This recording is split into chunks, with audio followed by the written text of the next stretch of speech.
여러분 안녕하십니까, 홍민기 목사입니다. 안녕하세요. 개그우먼 정지민입니다. 지민 씨. 네. 친한 친구를 꼽으라면 가장 친한 친구? 네. 그런 사람 있어요? 딱 있죠. 네, 맨날 만나지는 못하지만 가끔 연락해도 내 마음을 다 그냥 표현할 수 있는 그런 친구가 있습니다. 그렇다면 지민 씨는 정말 행복한 사람입니다. 왜냐하면 가족에게도 말 못하는 사람들이 진짜 많잖아요. 맞아요. 설령 그런 분들이 계시더라도 걱정하지 마십시오. 저희 공감 창고 저희가 바로 그런 친구가 되어드리도록 하겠습니다. 네, 저희가 그 친구의 역할을 한번 해보겠습니다. 네, 오늘 저희와 함께 친구 역할을 함께 해주실 분들 소개해드려야 될 것 같은데요. 오늘 두 번째 시간이시죠. CNT테크 전화성 대표님 모셨습니다. 네, 안녕하세요. 안녕하세요.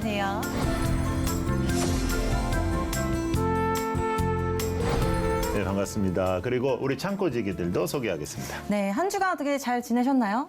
네, 아무래도 주변에 취업 준비하는 친구들이나 또 네네. 이직을 준비하는 친구들이 많은 만큼 많은 도움이 됐다는 이야기도 많이 들었고 저 스스로도 궁금한 점들이 또 대표님의 말씀을 통해서 또 목사님과 지민 언니의 말씀을 통해서 많이 듣게 돼서 네, 너무 좋은 시간이었어요. 오늘도 기대됩니다. 네네. 네, 저도 저번 시간이 너무 정말 유익하고 즐거운 시간이었는데요. 이번 시간도 너무 기대됩니다.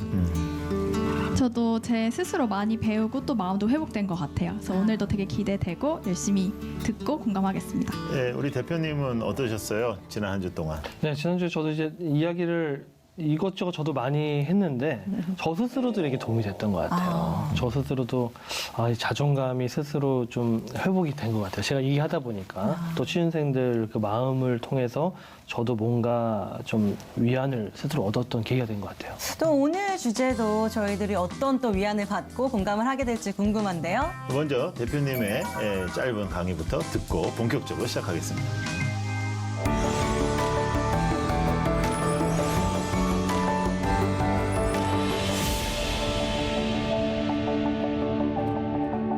네, 안녕하세요. 저는 CNT테크의 전화성이라고 합니다. 오늘 이제 주제가 회사 생활을 어떻게 해야 하는가, 또 사실 이제 뭐 연애처럼 회사 생활을 해라 뭐 이렇게 얘기를 했지만 좀 굉장히 이상적인 얘기긴 하고요. 오늘 제가 좀 들려드릴 얘기는 저희 회사도 지금 만 18년 됐거든요. 그러니까 정말 수많은 신입사원들이 들어왔었던 회사예요. 그래서 신입사원들이 이제 적응을 잘 하고 회사에서 어느 정도 인생을 좀 발전시킨 이런 사례들, 또 우리 회사에 무조건 있어야지 잘 된다고 저는 생각을 안 해요. 우리 회사에 있다가 대기업간 친구들이 되게 많아요. 그래서 어떻게 그렇게 그 친구들은 어떻게 그렇게 대기업을 갈 수 있었고 또 어떻게 회사 생활을 했길래 그런 결과들이 나왔을지를 좀 설명을 좀 드리고 싶습니다. 여러분 회사에 입사하시게 되면은 뭐 대기업이나 중소기업이나 심지어 뭐 관공서나 뭐 공사나 여러분들이 기대했던 거와는 많이 다릅니다. 왜냐면은 여러분들이 이미 여러분들은 돈을 내고 체계적인 교육을 받는 곳에 있었잖아요. 여러분들이 돈을 받은 것이 아니라 돈을 내고 다녔었던 조직이 있었던 거예요. 그럼 돈을 낸 대가로 여러 체계적인 서비스를 받은 거에 여러분들이 익숙한 상태입니다.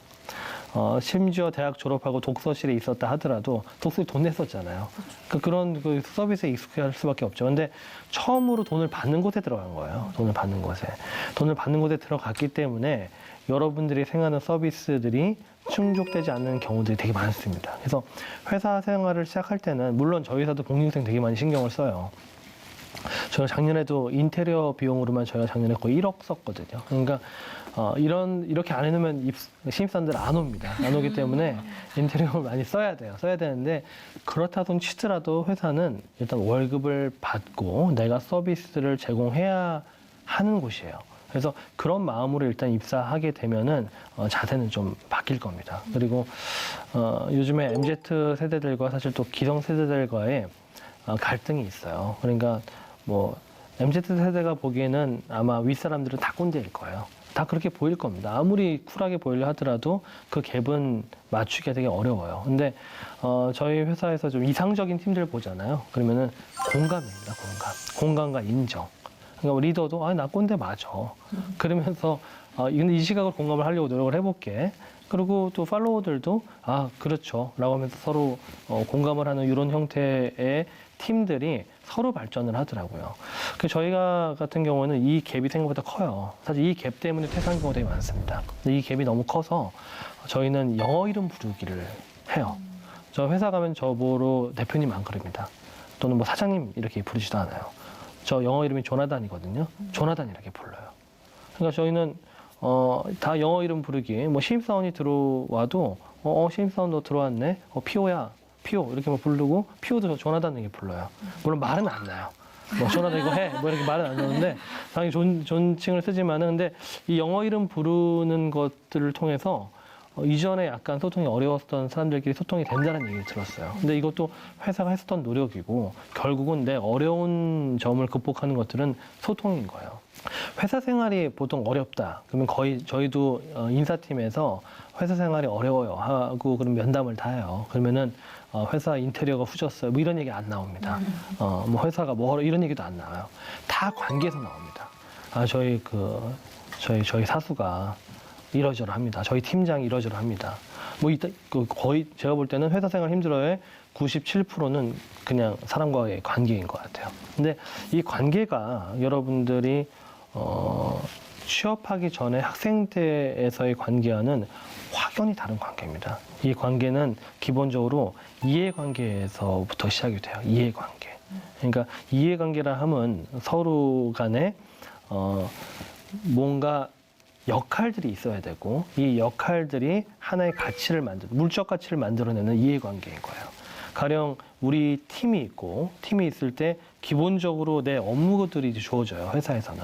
근데 업무들이 이 팀의 퍼포먼스, 팀에서 생산해야 되는 어떤 서비스나 재화에 대해서 나의 역할 자체가 문제가 생겼다. 그러면은 아무리 내가 매너가 좋고 뭐 아무리 또 이렇게 늘 다정하게 누군가를 대하려 하더라도 아무것도 안 됩니다.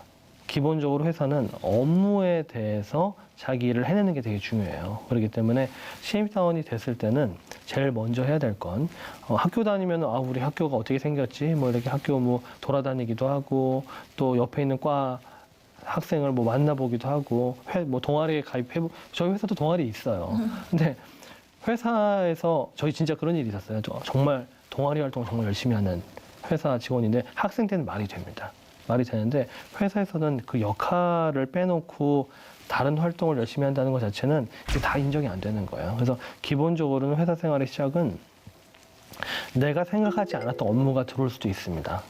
그리고 내가 생각했던 회사의 일과 다를 수도 있지만은 첫 번째 받은 역할에 대해서 내가 완벽하게 수행하려는 노력, 여기는 상당히 많은 공부가 필요해요. 근데 이 공부를 책 보고도 할 수 있지만은 또 검색으로도 할 수 있지만 회사에 있는 위에 내 사수나 리더들이 보통 알려주죠. 그런데 이 리더들을 대학교 교수님은 그렇게 화도 안 내시고 잘 가르쳐 주셨는데 왜 이렇게 쌀쌀맞게 가르쳐 주시나요? 하고 얘기를 할 수가 없어요. 왜냐면은 그 사람의 업무는 가르치는 업무가 아니라 자기 일 하면서 기꺼이 옆에 있는 후배를 가르쳐 준 거예요. 그러니까 플러스 알파의 서비스를 나는 제공받았다라고 생각을 해야 되는 거예요. 그 관점 차이 때문에 트러블이 많이 생기더라고요. 어떤 사수가 있는데 너무 쌀쌀 맞다는 거예요. 그리고 한 5분 얘기하고 이거 하고 있어. 그리고 자기 일 한다. 당연한 거예요. 자기 일 원래 해야 되는데 5분 동안 시간을 내준 거지 이 5분 시간을 짧게따르게 생각하면 안 되는 거예요. 그러면 이 5분을 정말 소중하게 생각하고 완전 몰입해서 듣고 그다음에 그 사수의 일을 어느 정도 도와주려는 마음 자세로 일을 하잖아요. 거의 트러블 없습니다. 실제 이런 사수들도 있어요. 이번에 신입 너무 좋은 친구 들어서 감사합니다라는 사람들이 있어요. 보면은 이런 마음 자세를 가진 친구들이에요. 사수가 나를 위해 살해하는 이 시간 자체가 이 사수의 의무나 교육이라는 생각보다는 자기가 할애를 해서 나를 가르쳐줬구나. 이런 형태로 받아들이면은 그 조직은 상당히 원활하게 돌아갑니다. 그래서 실제 회사 생활을 할 때 이 소통에 대한 부분, 특히 사수와의 소통에 대한 부분에 대해서 끊임없이 노력을 해야 되고 또 사수가 맞지 않은, 우리 팀에 맞지 않은 사람들이 있을 수 있어요. 하지만 회사도 조직이 어느 정도 되는 조직들이면 계속 바뀝니다. 계속 바뀌기 때문에 어떤 기간 동안에 그 사람들과의 좀 제가 말씀드린 이해관계잖아요. 이해관계. 회사는 사업을 하지 않는다 하더라도 월급을 받는다 하더라도 이 월급을 5명의 팀이라고 하면은 5명이 다 월급을 받고 있잖아요. 근데 나는 내 월급을 받고 이만큼 일을 하면 끝날 일인데 신입이 일을 안 해서 내가 일을 1.5배를 더 하고 있네.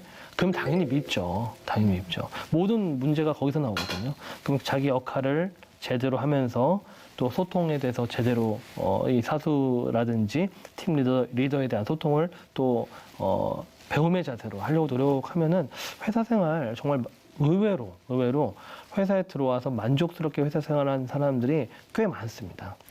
그러면서 이제 이 하나님과의 관계를 보통 하나님과의 관계에서 제일 중요한 게 뭐냐면은 저도 그래요. 저도 이게 하나님과의 관계가 저도 좀 소원해지잖아요. 그러면 제일 첫 번째 저한테 일어나는 현상이 감사 마음이 싹 없어져요. 예. 왜냐면은 하나님과의 관계가 굉장히 좋을 때는 아침에 눈 뜨고 회사에 나가서 저희 건물 보고 들어가는 것 자체가 감사했었어요. 아니 내가 도대체 뭔데 창업을 해서 그래도 이렇게 많은 직원들과 또 우리 건물에 들어가서 일을 할 수 있게 해준 게 너무 감사한 일인데 이 관계가 소원해지잖아요. 그러면은 그냥 들어가는 게 짜증. 나 진짜 정말 이 많은 사람들의 왜 나는 이 많은 책임감을 지고 살아가게 하신 건가요? 막 이렇게 막 얘기가 나와요. 회사 생활, 저도 그래요, 저도. 근데 회사 생활을 시작할 때 하나님 관계 그래서 중요한 거예요. 취준생 때를 생각을 해보고, 내가 여기 들어오려고 그 고생을 했는데, 들어왔는데, 처음엔 감사했잖아요. 근데 들어왔는데 막 힘드니까, 왜 이런 데 보내셨어요? 그러면은 이게 끝이 안 납니다. 감사한 마음으로 출근을 하잖아요. 그러면은 일단 다 누구나 웃으면서 대할 수 있고, 그 웃으면서 소통하는 사람들 그 상대도, 나한테 잘해줄 수밖에 없습니다. 오늘 이야기 좀 마무리하자면은 이 소통과 또 하나님과의 소통을 통한 감사 이 부분들을 좀 잊지 않으셨으면 좋겠습니다. 네, 감사합니다.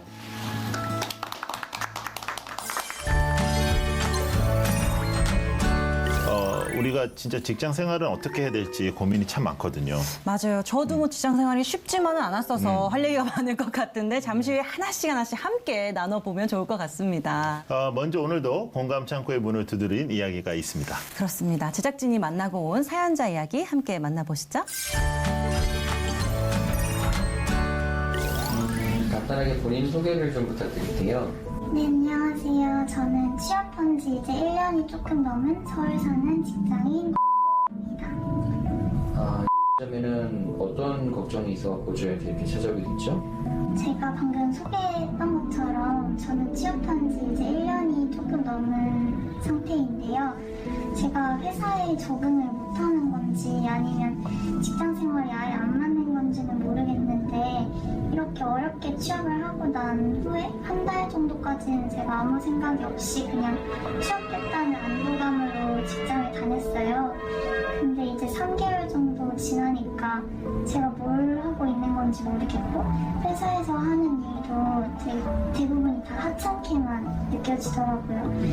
그러니까 제가 이런 일 하려고 여기 이렇게 어렵게 취업을 하고 회사에 들어온 건가 싶고 회사 사람들도 그냥 다 가식적인 것만 같고 어떻게든 다 자기 이익만 생각하는 것 같아서 너무 싫고 그냥 너무 실망스럽더라고요. 그냥 그래서 처음에는 회사 생활이 다 그런 거라고 포기한 마음도 가져보기도 하고 그냥 그렇게 생각도 해봤는데 1년이 지난 지금의 마음은 그냥 오히려 더 나빠진 상태라서 이런 마음으로 회사를 다녀야 할지 이게 너무 고민이 되더라고요. 그리고 더 답답했던 건 지금 받고 있는 월급으로는 결혼을 하고 나서 집이라도 장만할 수 있을지가 진짜 의문인데 제가 월급을 하나도 안 쓰고 그냥 모아도 서울 집값이 너무 높이 뛰고 있으니까 그런 걸 보면은 더 점점 주눅드는 것 같고 친구들이 그 다른 사람들이 소개를 해줘도 그런 사람들 만나도 이제 만나는 분 앞에서 제가 자신감이 점점 떨어지더라고요. 그래서 회사 생활을 이렇게 무기력하게 해도 되는 건지 너무 답답하고 오히려 그냥 아예 그만두고 사업을 하는 게 낫지 않냐는 친구들도 많은데 이런 힘들고 정글 같은 사회에 혼자서 제가 과연 뭘 할 수 있을지 너무 고민이 돼요. 참 어려운 시험문을 뚫고 이제 들어갔는데 막상 들어가니까 여러 가지 일들이 있어요. 속상하지만 사실은 뭐 지금 집값은요 웬만한 월급 받아서는 다 안 돼요. 안 되죠. 네. 예, 본인이 하고 있는 일이 너무 하찮게 느껴지고 동료들에 대한 실망감도 좀 큰 것 같고요. 그렇죠? 대표님, 제가 청년들의 이야기를 이제 들어볼 기회가 좀 있는데 이 친구들 이야기들을 다 이렇게 들어보면 되게 비슷한 그런 이야기들이 많거든요. 이런 건 어떻게 우리가 그냥 과정으로 봐야 될까요? 어떻게 우리가 다가가야 될까요? 저는 과정인 것 같아요. 그러니까 처음에 보다 1년 차까지 느껴지는 것들은 다 가식적이다. 이렇게 보여지는 거는 학교가 아니어서 그래요. 왜냐면은 다 이해관계 있고 이익 집단이다 보니까 실제 어쩔 수 없이 나와야 되는 가식은 있을 수밖에 없습니다. 그러니까 참아야 될 일도 많고, 근데 그런 부분들에 대해서는 적응을 좀 해 나가야 될 것 같아요. 그런데 이제 월급 부분은 그 목사님께서 말씀하셨지만 지금 워낙에 지금 이 현물 가치들이 올라가서 지금 생긴 일들이라, 근데 그래도 회사 생활을 하다 보면은 기회들이 있습니다. 월급도 계속 올라가고 또 이직의 기회들도 있고요. 그리고 요즘에 스타트업 같은 회사들은 이 스톡옵션을 받잖아요.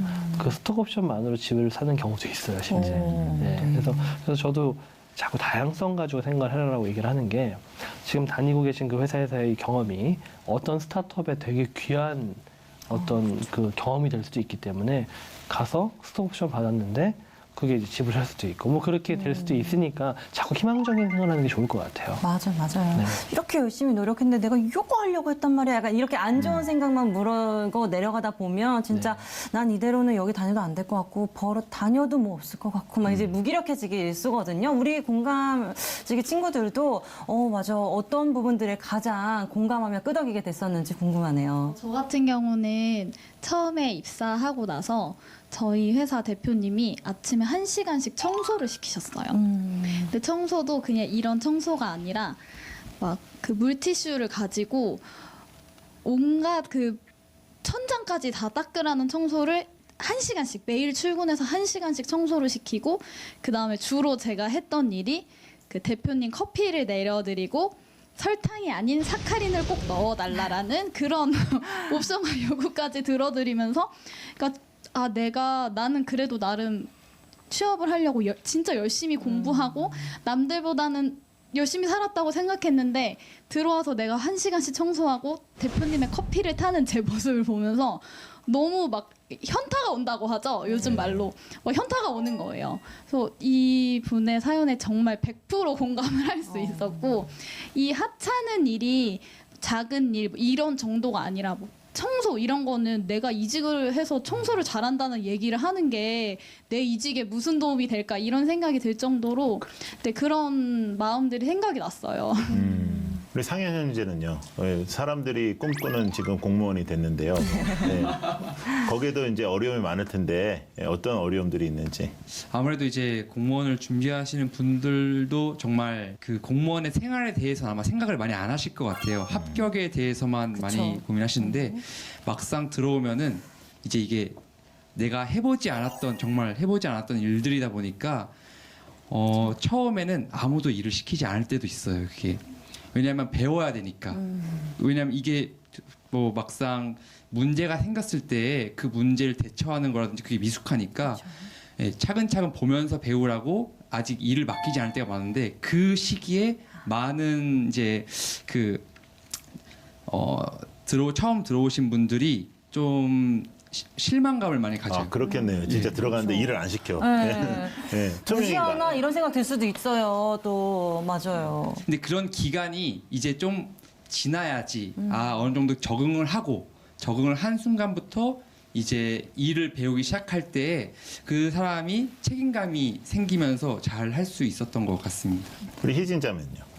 저는 이제 사수분을 만났는데 그 사수분이 이제 실수에 굉장히 엄격하셨던 분이세요. 그래서 이제 제가 실수를 하면 이제 굉장히 화를 내시는 분이셨는데 그렇게 화를 내시니까 내가 정말 좀 쓸모없는 사람인가? 이 회사에 필요하지 않는 사람인가? 이렇게 고민에 빠지게 되더라고요. 그런 부분이 되게 힘들었던 것 같아요. 거의 비슷한 이야기고 이제 사실은 이제 다 과정이긴 한데 조금 더 우리가 생각해야 되는 부분이 있다면 또 조금 더 이런 부분에 대해서 조금 조언해 주시겠다 하신다면 네. 어떤 부분이 있을까요? 양측이 사실 변화가 좀 필요해요. 왜냐면은 지금 아까 저는 깜짝 놀랐어요. 요즘에도 1시간 청소시키고 커피 요즘에 그거 바로 SNS 올라가서 난리가 날 조심스러운 일인데 부분인데. 그래서 저는 어떤 연락처를 직장인지는 지금 우리가 알지 못하니까. 못하지만, 네. 연락처를 알려주시면 제가 전화 한번 해야겠는데 왜냐면 지금 저도 회사가 지금 18년 정도 됐었으면은 저희 회사에 10년 넘은 직원이 50명 넘어요. 근데 저희 스스로도 계속 변화하자라고 얘기를 해요. 그래서 제가 절대 밑에 있는 사람 커피를 타게 하지 마라. 저도 사실 정말 제가 커피 너무 바빠서 커피를 누가 타줬으면 좋겠다라고 할 때 제가 못 가잖아요. 네. 제가 못 가면은 저보다 3살 많은 저희 회사에 한 5년 정도 되신 네네. 그분께만 부탁을 해요. 이해해 줄 수 있으니까. 옛날부터 일을 하셨으니까. 그러니까 지금 현재 지금 MZ 세대들이랑 일을 해야 되잖아요. 90년대생들은 완전 다릅니다. 그래서 그런 문화 가지고는 아마 살아보기 어려울 거예요. 그래서 제가 볼 때는 취준생들이나 지금 이제 신입사원 분들도 세상이 바뀌기 때문에 못 바뀐 회사들은 제가 볼 때는 도태되거든요. 그래서 환경은 전반적인 분위기 때문에라도 좋아질 것이다. 그래서 좀 드리고 싶은 말씀은 환경 좋아질 것이다. 근데 환경 좋아질 만한 희망이 없다. 그럼 이직은 해야 되겠죠. 근데 저희 회사는 저희가 영어 이름 쓰기부터 시작해서 환경을 많이 바꾸기 시작하긴 했어요. 근데 그러면서 좀 이제 우수한 사람들이 더 들어오고 더 정착을 하고 그런 분위기가 조성이 됐거든요. 그래서 아마 이런 분위기를 같이 노력을 해나가면 되지 않을까 생각이 됩니다. 맞아요. 그래서 저는 회사 생활하다 보면은 동성이 제일 좋더라고요. 동성인 그냥 멘토 같은 사람. 멘토, 네. 이런 분들이 되게 중요하더라고요. 그래서 저희 회사 같은 경우에도 뭐 남자 직원들이나 여자 직원들이나 동성인 좀 멘토들 그리고 그 부서가 아닌 다른 부서에서 좀 바라볼 수 있는 10년차 이상의 어떤 멘토들을 자꾸 맺어주려고 애를 써요. 그러면은 결국 소통을 하고 또 정말 불합리한 일이 있을 수 있습니다. 그러니까 예를 들어서 내가 막 다가가려고 하고 문제가 없는데 그냥 좀 인격적으로 실제 문제가 있는 분들이 위에서 모르게 있을 수가 있어요. 그쵸. 그런 경우에는 그런 멘토들 통해서 또 인사팀에 들어와서 회사 인지한 경우도 실제 있거든요. 그래서 제가 볼 때는 그거를 너무 정말 불합리한 경우가 있으면은 그냥 당하고 있다기보다는 뭐 실제 지금은 90년대생들은 할 말 정말 다 하더라고요. 그래서 조리 있게 이러저러저러하다라는 상황들을 얘기해주고 그게 만약에 그걸 못 받아들이는 회사라면은 이직을 하는 게 맞겠죠. 그러면 대표님, 네. 대표님의 입장에서 그러니까 이제 또 상사들의 입장에서는 어떤 부분이 제일 어려워요, 요즘에?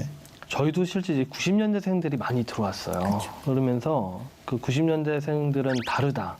이게 다 머리에 박혀 있습니다. 그러니까 예를 들어서 이제 저희도 회사다 보니까 야근이 필요할 때가 간혹 있어요. 그렇죠. 그러면은 저희 분위기가 이래요. 실제 5명 정도 팀이다. 그러면은 80년대생 2에 90년대생 3명이다. 그러면은 당연히 90년대생들이 밑에 있잖아요. 근데 6시면 다 나갑니다. 그리고 80년대생 2이 일을 해요. 근데 이게 이제 실질적으로 그렇게 강요하게 되면은 또 퇴사로 이어지고 이런 것들이 있어서 실제 기성 조직원들 같은 경우에는 좀 약간 다르다라는 거. 그냥 저희는 그냥 다르다는 걸 인정하자. 왜냐면 이게 워낙에 지금 이 세대들 같은 경우에는 이런 소통이었었고 자기 주장이 굉장히 강한 그러니까 정보력을 많이 습득한 만큼 자기 주장이 강한 세대잖아요. 그렇기 때문에 그건 저희는 인정하고 이제 하기 때문에 90년대생들이 좀 꽤 많이 있어요. 네네. 근데 그걸 못 받아들이는 회사 있잖아요. 그쵸. 그런 경우에는 그냥 그들끼리 가더라고요. 근데 그들끼리 가면은 결론적으로는 회사가 작아져요. 그렇죠, 그렇죠. 왜냐면 사람을 못 보니까. 이직에 대해서 얘기 많이 듣잖아요, 네네. 지민 씨, 그죠? 그쵸. 요즘에 연봉을 올리는 방법도 이직이라고 제가 좀 네. 얘기 들었는데 이직을 생각하는 많은 사람들이 있는데 그러면 이직을 위해서는 어떤 준비가 필요하고 또 이직에 대해서는 대표님의 그 개인적인 견해는 어떠신지? 장기적으로 그 일을 하려고 하면은 이직을 안 하는 게 유리하긴 합니다. 그러니까 장기적으로 그 일을 배우고 또 장기적으로 일하는 사람들 같은 경우 저희 회사 같은 경우에도 장기 근무자들은 어떻게 해서든지 챙기려고 해요. 그러니까 회사의 책임감도 느껴지기 때문에 그게 훨씬 더 유리하긴 한데 실제 그냥 그 연봉을 위해서 이직을 짧게 하는 사람들은 일반적으로 이제 그 약간 은퇴하는 시기도 좀 빨리 오는 것 같아요. 저는 이제 소프트웨어를 전공을 했잖아요. 그 소프트웨어 개발자들은 이직을 계속 하면은 연봉이 실제 올라가긴 합니다. 근데 소프트웨어 개발에 대한 어떤 그 능력치가 30대 후반이 최고치예요. 40대 넘어가게 되면 소프트웨어 개발에 대한 몰입도가 좀 떨어져요. 그냥 생산성이 확 떨어집니다. 그렇게 되면서 어쩔 수 없이 창업을 하는데 그런 형태의 창업은 잘 안 돼요. 그렇죠. 그러니까 그게 실제 생명이 되게 짧아져요. 근데 한 직장에서 오래 하다 보면은 그 정도 40대 정도 나이가 되면은 일단 팀 리더가 돼요. 그 회사 존중받고, 그다음에 그때 근데 보통 연봉도 J커브예요. 이렇게 올라가다가 이제 쭉 올라가는 구간들이 있습니다. 그런 J커브이기 때문에 저는 그냥 오래 그 일을 하고 싶다 그러면 이직을 하지 않는 것. 근데 연봉을 계속 올리다가 내가 창업의 꿈이 있어.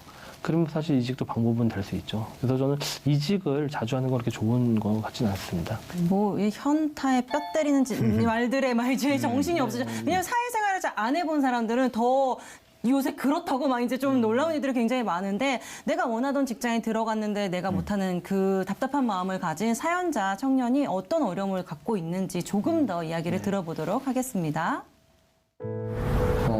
점에도 처음에 입사했을 땐 그래도 이렇게 비전이나 꿈을 갖고 회사에 왔었을 것 같아요. 근데 그때 마음은 지금 다 아예 없어진 건가요?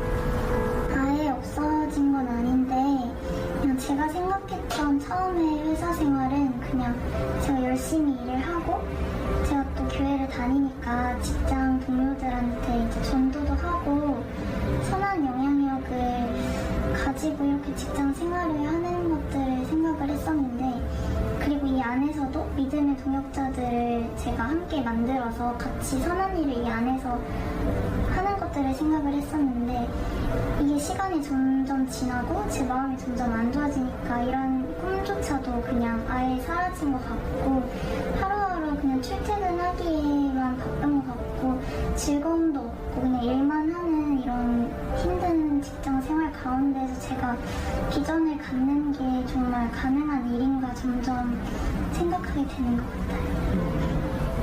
주변에 이렇게 기도 부탁이나 좀 본인 스스로 좀 기도하면서 좀 마음을 돌려보려고는 생각을 좀 했었어요? 그런 시도도 되게 많이 해서 기도도 되게 중요한 부분이기도 하고 그래서 기도도 열심히 해봤는데 역시 기도할 때마다 이런 마음이 저한테도 걸림돌이 되는 것 같아요. 대부분 교회에 있는 믿음에 같은 믿고 있는 친구들도 저랑 비슷한 고민을 많이들 하고 있는 것 같은데 각자 아무리 생각을 해봐도 이게 저희 선에서 해결할 수 있는 일이 아니니까 그냥 조용하게 묻어두고 지내는 것 같아요. 네, 이 사연자분의 이야기를 들으면서 너무 스스로를 그냥 계속 절망적인 부분으로 계속 밀어붙인다는 생각이 좀 들거든요. 그게 부정적인 생각은 더 많은 부정적인 생각으로 이어지고 이런데 참 대표님 어떻게 들으셨어요? 지금 부정의 부정을 계속 지금 연결시켜서 사고를 하는 틀을 한번 좀 깰 만한 모멘텀이 필요해 보여요. 저는 아직 신입사원이시니까 지금 아직 젊은 패기가 있잖아요. 만약에 회사에서 어떤 내가 부정적인 생각을 할 수밖에 없는 요소가 있으면은 팀 리더한테도 얘기해보고 저희 회사는 요즘에 그 CEO한테도 막 메일을 보내요. 나 이런 생각을 가지고 왔는데 이런 부분에 대해서 회사에서 어떤 생각을 CEO가 하고 있는 거냐라고 실제 물어본 직원들이 있습니다. 근데 저는 이제 그게 저는 오히려 되게 바람직한 것 같아요. 바람직하고 대표이사 가 됐건 또는 신입사원이 됐건 하나의 되게 소중한 인생들이 이해관계 안에 있는 거잖아요. 서로의 역할을 정확하게 해야 되는 건데 실제 저런 생각을 하게 되는 가장 큰 이유는 저는 CEO한테 있다라고 생각을 해요. 어쨌든 CEO의 비전 제시나 또 비전 제시를 한 이후에 전략에 대해서 담당하는 리더급들 자체가 우리가 가는 방향성이라든지 그리고 저분이 하는 업무에 대한 어떤 가치 이런 거에 대한 설명을 안 한 거잖아요. 그러니까 저는 회사에 먼저 그런 요구를 하는 게 필요한 것 같습니다. 그러니까 너무 이거를 이제 신입사원 이 젊은이들한테만 이렇게 생각을 좋게 해라라고 할 게 아니라 그 조직도 사실 바뀔 필요가 있어요. 우리 옛날 70년대생들은 회사 다닐 때 뭐 까라면 까야지 이런 얘기를 막 들었단 말이에요. 라떼는 말이야 이제 하죠. 네. 근데 그런 얘기를 지금 했다가 난리가 나거든요. 뭐 다음날 진짜 인스타에 뭐 이렇게 뭐 이런 갑질을 당했다 뭐 이렇게 나올 수 있는 그런 문화이기 때문에 실제 어차피 그렇게 바뀌었으면은 그들과 소통하는 거를 배워야 되고 회사에 요구해서 안 되면 그때는 이직은 검토를 해볼 수 있을 것 같아요. 근데 일단 회사에 요구를 했을 때 지금 사회 분위기상 그거를 전 받아들이는 문화라고 생각합니다. 와, 정말 쉽지 않네요. 네, 어렵네요. 네. 네. 그럼 우리 창고지기들은 어떤 생각이 좀 드는지? 네, 저 같은 경우에도 사실 이제 크리스천이다 보니까 회사에 들어가면 이제 뭐 전도를 해야지 이런 마음이 강했는데 이게 제가 다짐하고 현실은 정말 많은 차이가 있는 것 같아요. 근데 그때마다 이제 이게 단기간에 할 게 아니라 좀 길게 보자. 내가 이곳에 뭐 하루 이틀 있을 거 아니고 한 달, 두 달 있을 거 아니고 오래 생각하고 천천히 하나씩 해가자라는 마음으로 그냥 한 번씩 저는 이렇게 하나님을 믿고 있습니다라고 얘기를 한번 툭 던질 때도 있었고요. 그럴 때마다 너가 교회를 다니는구나라는 인식도 심어주면서 예배를 드리는 부분에서 자연스럽게 좀 나눴던 것 같습니다. 네, 앞서 대표님이 잠깐 이렇게 얘기하셨었는데 회사 생활을 이렇게 연애처럼 해라 한다는 거 네. 이런 부분들 단어를 듣고 연애처럼 못해서 내가 회사 생활을 못했나 약간 이런 생각도 들고 그랬는데 그런 부분들은 어떻게 이해를 하면 될까요? 연애를 보통 시작할 때 네. 그 사람한테 관심을 집중해야 되잖아요. 그러니까 회사 생활의 시작은 저는 역시 내가 하는 일과 그 사람들에 대한 몰입이라고 생각을 한 거였거든요. 그러니까 보통 회사 생활할 때 어려워지는 경우가 힘들다고 여기 기웃 저기 기웃하는 경우들이 있어요. 맞아요. 네네. 그러니까 그 기웃거리지 말고 일단 몰입을 해라. 그리고 연애할 때도 소통하는 게 되게 중요하잖아요. 몰입과 소통을 통해서 제가 방금 회사에 이야기를 해봐라라고 한 것도 사실상 소통이거든요. 그게 잘못된 얘기가 아니니까 정확하게 얘기하라고 한 것도 소통인데 이런 형태의 이야기들을 하면 좋을 것 같아요. 그리고 우리 크리스찬들이 가지고 있는 그래도 강한 힘이 있죠. 크리스찬들은 그래도 힘들면 그래도 기도할 수가 있잖아요. 그래서 저는 사실 제가 월급을 줘보기만 했고 제가 유일하게 월급을 받았던 데가 저 군생활 할 때였어요. 그래서 이제 장교로 육군본부의 전산장교로 근무를 했었어요. 그래서 저 그때 굉장히 힘들었던 게 저는 원래 이제 제가 CEO였다가 장교로 군대를 29에 갔어요. 그러니까 회사에서는 사장이었는데 갑자기 육군 소위가 돼가지고 5만 사람들이 이제 다 시키는데 그때는 이제 제가 시장이 되게 충만했었어요. 그래가지고 사람들이 그래서 당시 되게 힘들겠다. 회사 사장이었었는데 지금 뭐 저희 과장님도 시키고 옆에 있는 분도 시키고 아무튼 제가 그 간부들 중에서는 쏘이기 때문에 시킨 사람들이 워낙에 많았었는데 그걸 제가 웃으면서 했다는 거예요. 웃으면서. 근데 저 그때 제가 군 생활할 때 하루도 안 빼놨었던 게 새벽 기도였거든요.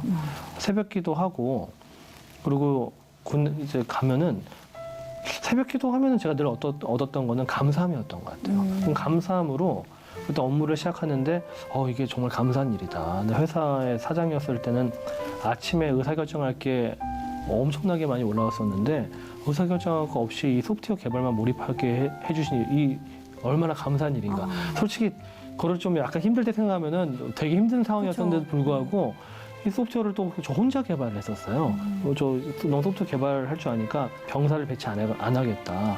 그 어찌 보면은 사실 갑질을 당한 걸 수도 있어요. 개발 병사를 원래 배정 받아야 되는데 혼자 하는 상황이었었는데 혼자 하니까 뭐 병사들을 저는 이게 누군가를 이제 리더로서 늘 챙기는데 너무 많은 에너지를 쓰는 사람인데 챙길 사람이 없어 혼자 해. 그래도 너무 감사한다고 막 혼자 개발을 한 거예요. 했는데 많은 사람들이 제가 소프트웨어 개발을 했는데 그게 15일 만에 개발한 소프트웨어가 전군에 전력화가 됐어요. 중대급 VDLC 전산이라는 소프트웨어인데. 근데 제가 늘 이제 행복한 마음으로 개발을 하고 그리고 개발도 빨리 끝내니까 주변에 물어보는 거예요. 이 기술을 좀 어떻게 한 거냐. 소프트웨어 개발 공론이 다른 거냐. 많은 이제 군 동료들이 이제 물어봤는데 이게 내가 한 게 아니다. 저 진심으로 얘기했어요. 이게 내가 한 게 아니라 새벽 기도하고 군 부대 나오면 되게 성령 충만한 상태다. 그때 개발하면은 굉장히 빨리 한다. 그 얘기를 되게 진지하게 했더니 되게 진지하게 얘기를 했어요. 진지하게 했더니 얘네들이 교회에 나오기 시작한 거예요. 전도 안 했어요. 전도 안 한 게 아니라 소프트웨어 개발을 했는데 새벽 기도 성령 충만함으로 개발하면 생산이 높아져. 그 얘기를 진지하게 했거든요. 그게 그때 팩트였어요. 저한테는. 그래서 저희 부대에서 갑자기 그 주에 저희 육군 본부교에 다녔었는데 저희 부대 사람들이 한 10몇 명이 들어와요. 와. 네. 그래서 저는 이제 그래서 저도 그때 깨달았던 게 이 전도를 얘기를 해서 하는 것보다 크리스천으로서 내 할 일 정확하게 그렇죠. 영향력을 보여주면은 그 전도는 그게 되는 거다라는 그때 생각이 들었어요. 사실은 이 우리의 영적 상태, 네네. 예, 하나님과의 관계 이것이 그대로 또 직장 생활에 나타나는 것 같아요. 예, 우리 일상생활 모두에. 그러나 이제 그 직장을 처음 찾아서 이제 직장에 적응하는 우리 청년들에게는 이거는 내가 노하우다. 직장에 적응하는 방법. 네. 예, 한 말씀 해주시면. 저야 이제 제가 다 이제 고용하고 이렇게 들여다보고 많은 직원들의 사례를 보니까 제일 그 신입사원들이 이제 사수와의 관계가 좋아지면은 일단은 정상이 되게 좋거든요. 그렇죠. 그래서 이제 사수와의 관계를 만들어 갈 때 그 사람의 특성을 먼저 파악을 하는 게 중요한 것 같아요. 그러니까 이 사람은 예를 들어서 실제 있었던 일입니다. 여자 직원과 여자 사수 직원이고 둘 다 힘들어해서 제가 인사팀 면담한 걸 들었었던 사례예요. 이 사수는 그냥 얘기를 이렇게 바로 직접 하고 그 자리에서 끝내고 소통을 바로바로 하고 하는 걸 되게 좋아하는데 이 직원은 그때 가만히 있다가 나중에 쪽지를 보내는 스타일인 거예요. 오늘 이랬었어요. 뭐 이런 거. 그러니까 얘는 그걸 제일 싫어하는 스타일이고. 근데 둘 다 정상적인 사람들인데 제일 싫어하는 스타일로만 하니까 이게 쌓인 거예요. 그러니까 정상적인 그 사수가 화를 내기 시작한 거예요. 왜냐면은 그 자리에서 얘기를 안 하고 바로바로 얘기했으면 맨날 6시 10분 되면 카톡이 장문으로 오니까. 그러니까 뭐 이런 거예요. 근데 제가 볼 때는 그 회사에 입사하게 되면 사수의 성향들, 이해 집단이잖아요. 그렇죠. 내 성향이 그때 얘기 안 하고 참았다가 나중에 장문에 카톡을 보내 내 성향이라 한다면은 사수인데 사수가 그게 아니면 맞춰갈 필요가 있잖아요. 그쵸. 일단은 첫 번째 사수는 보통 한 명이거든요. 그 사수의 특성을 파악하고 일단 그 사람 스타일에 맞추는 것도 공부입니다. 그렇게 누굴 만나더라도 맞출 수가 있는 거예요. 그쵸. 그래서 그게 공부인 것 같아요. 저도 저 군 생활할 때도 저희 과장님이 보통 분이 아니셨어요. 네. 다들 이제 과장님만 나가시면은 다 이렇게 막 하는 그런 분이셨단 말이에요. 근데 저는 과장님이 되게 좋았어요. 저 전역하고도 저희 할머니 돌아가실 때 과장님이 오셨었어요.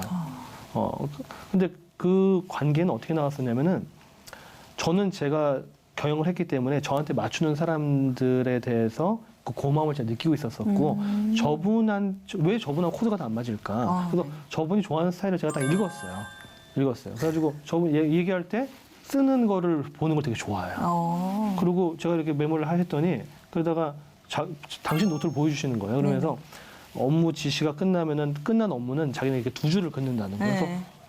그래서 나도 2줄. 딱 하면 그거 해서 제 노트를 계속 보면서 그래서 그분이 정말로 이렇게 자기 저보다 직급이 한참 높은데도 불구하고 자기 동기들이랑 술 마실 저를 맨날 데려가요. 근데 주변 사람들 어떻게 생각했었냐면은 전중이 그때 제가 중이었거든요. 전중이 네네. 얼마나 힘들겠냐고. 맨날 끌려가지고. 근데 전 되게 좋았던 게 맨날 오딱 먹고 네네. 정말 저 나름대로 되게 친구처럼 지낸 거예요. 근데 저도 그 많은 사람들이 생각한 게 어떻게 그분이랑 친구가 됐냐. 나이 차이도 15살 차이인데. 근데 저는 그냥 그분 스타일을 맞추다 보니까 그분의 진심이 보였고, 그래서 군 생활 내내 베스트 프렌즈였어요. 그게 되게 어렵잖아요. 네.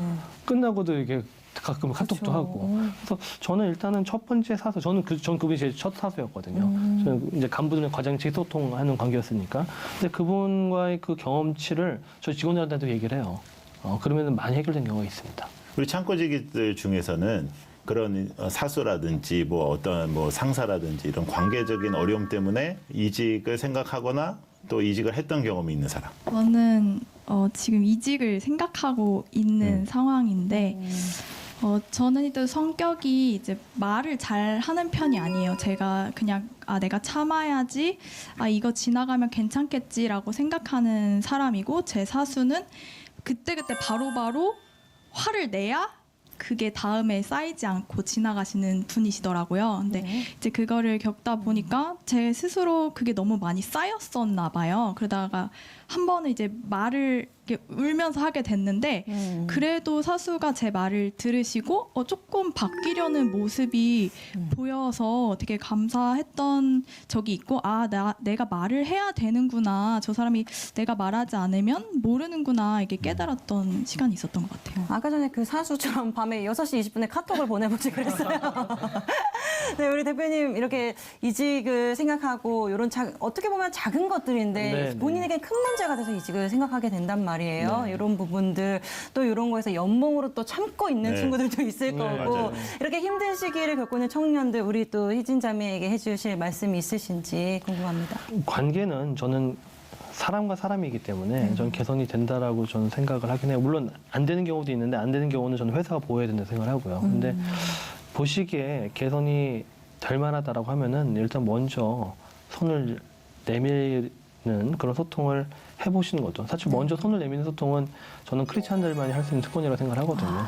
왜냐면은 원수를 사랑하라 뭐 그런 마음이잖아요. 네. 그러니까 실제 먼저 손을 내미는 소통을 한번 해보시는 것도 저는 되게 좋을 것 같아요. 대표님이 어떤지 잘 모르겠는데 저는 사실상 그냥 뭐 창업은 아니어도 그 이제 여러 가지 일들을 바라볼 때 뭐가 안 돼가지고 이렇게 하는 사람은 잘 안 되거든요. 그래서 이제 특별히 막 이직을 막 이렇게 하려다가 창업하는 분이 잘 안 된다고 말씀하셨듯이 이직이냐 창업이냐 이렇게 고민하고 있는 분에게 이럴 때는 창업, 이럴 때는 이직 뭐 이런 좀 그런 기준이 있을까요? 그거는 이제 창업은 기본적으로 가지고 있는 기술 또는 뭐 어떤 서비스나 프로세스가 이 비즈니스 모델이 성립될 때 보통 창업을 할 수 있습니다. 시장이 성립될 때. 근데 그 판단 기준은 저희도 사내벤처 제도가 있어요. 사내벤처 제도가 있는데 저희 되게 훌륭한 직원 하나가 사내벤처를 하겠다라고 했을 때, 근데 그 친구는 물론 이직도 가능한 친구였었어요. 근데 그때는 사업을 했었을 때의 가치가 더 클 거라는 생각인 거죠. 이건 사실 철저하게 물질적인 비교로 판단하는 게 맞는 것 같아요. 물론 이제 그때는 기도도 해봐야 되겠죠. 이게 일이 맞는지 기도도 해야 되겠지만은 일단은 뭐 기도와 병행해서 봐야 되는 것들은 창업이라는 것들은 많은 또 책임이 따르기 때문에 이게 이직을 통한 어떤 연봉 향상과 창업을 통해서 창업을 사실 성공하게 되면은 이직을 통한 연봉 향상과는 비교가 안 되는 큰 부를 얻게는 돼요. 근데 그 확률이 과연 높은 것이냐 그 판단을 해내야 되거든요. 근데 그 판단 역시도 저희도 그거를 이제 서로 저희가 투자를 워낙에 많이 저희가 지금도 소프트웨어 사업을 크게 해요.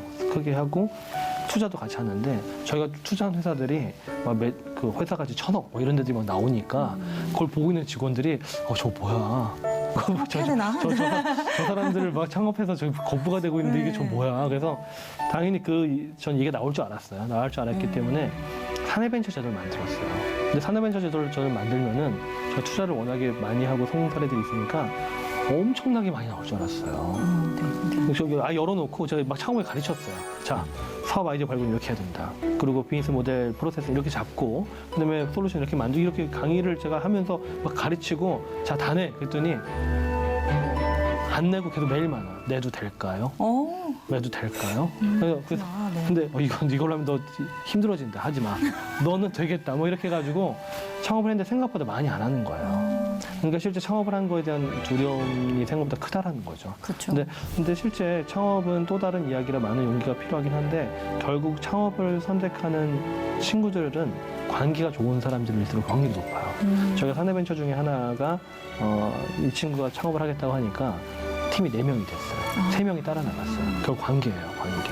나가면은 회사에 있는 것보다 힘들잖아요. 회사는 성인이고 여긴 애기인데 근데 나가는 거야. 결국은 관계가 좋은 사람들일수록 창업도 많이 하고 도전 정신도 높다라는 거죠. 와, 진짜 실질적인 이야기들이 막 다 나오는 것 같은데 지금 비슷한 고민을 하고 있는 분들에게는 진짜 많이 도움이 됐을 것 같습니다. 우리 청년들이 이직이든 창업이든 제가 볼 때는 그날 하나님 주신 그날을 좀 기뻐하고 행복했으면 참 좋겠어요. 맞아요, 맞습니다. 나 이직인가 막 나는 이게 뭐 창업인가 그거보다는 지금 현재 있는 그 자리가 좀 감사했으면 얼마나 좋을까. 네. 오늘 또 이렇게 모든 사연들과 또 대표님의 공감들 이게 너무 감사하고요. 오늘 이야기를 좀 마무리해야 될 것 같은데요. 네. 그 대표님의 삶 속에서 지금 우리 청년들을 바라보시면서 이거는 내가 꼭 한마디는 내가 꼭 해주고 싶다. 예, 그런 이야기가 있을까요? 크리스찬답게 관계를 맺어가라 이 얘기는 좀 드리고 싶어요. 사실 저는 그렇게 생각을 해요. 제가 이 사람과 관계가 안 좋으면은 제가 부족한 점이 있었다라고 생각을 해요. 네, 그래서 사실 크리스찬답게 하려면 먼저 손을 내밀 수 있는 용기. 저는 그게 전 그 자세면은 저는 뭐 관계 때문에 물론 정말 이상한 사람들이 가끔 있어요. 근데 회사에서 월급을 받고 다니는 사람들 중에 그렇게 이상한 사람을 찾기는 좀 어려워요. 어렵기 때문에 크리스찬다운 관계를 만들려고 노력하면은 저는 그래도 훨씬 더 나아지지 않을까 생각을 해봅니다. 마무리까지 정말 멋진 말씀 감사합니다. 오늘 함께한 창고지기들도 마무리 소감 한마디씩 좀 해주시겠어요? 오늘 들으면서 되게 회사 생활과 되게 이직에 대한 꿀팁을 받은 것 같아서 나도 정말 이렇게 한번 해봐야겠다는 생각이 든 것 같아요. 창업하실 거예요? 지금 있는 회사에서 좀 더 열심히 해보는 거. 화이팅! 네. 또 어땠어요? 네. 저 같은 경우에도 물론 저는 크게 잘릴 걱정이 없다라고 생각할 수 있지만 언제든지 저한테도 길이 열려 있다라고 생각을 하는데 그때 오늘 이 대표님께서 말씀해 주신 내용이 참 도움이 많이 될 것 같다는 생각이 들었습니다. 네, 저는 사실 얼마 전에 사업을 새로 시작한 저도 어떻게 보면 이렇게 신생아 같은 사업가인데요. 오늘 대표님의 말씀이 정말 많이 도움이 됐고 앞으로 제가 좀 정립해 나아가고 또 쌓아 나가야 되는 그런 비전들이나 생각들을 오늘 대표님의 말씀을 기억하면서 좀 한번 다시 차근차근히 생각해봐야 되지 않을까 하는 너무 좋은 시간이었습니다. 우리의 인생은 끝없는 선택의 연속입니다. 선택의 기로마다 먼저는 하나님께 우리가 똑바로 서야 되겠고요. 그 다음에는 이제 자신이 내린 그 결정을 믿어야 되거든요. 네. 그것을 꼭 잊지 않았으면 좋겠습니다. 그렇습니다. 그렇게 될 때까지 상황이 어떻든 후회하지 않을 것 같아요. 그리고 오늘 전해드린 말씀들 중에서 단 하나라도 어느 누군가에게는 꼭 힘이 되었으면 좋겠습니다. 오늘 도움 말씀 주신 전하성 대표님 대단히 감사드리고요. 우리 공감지기들도 감사합니다. 네.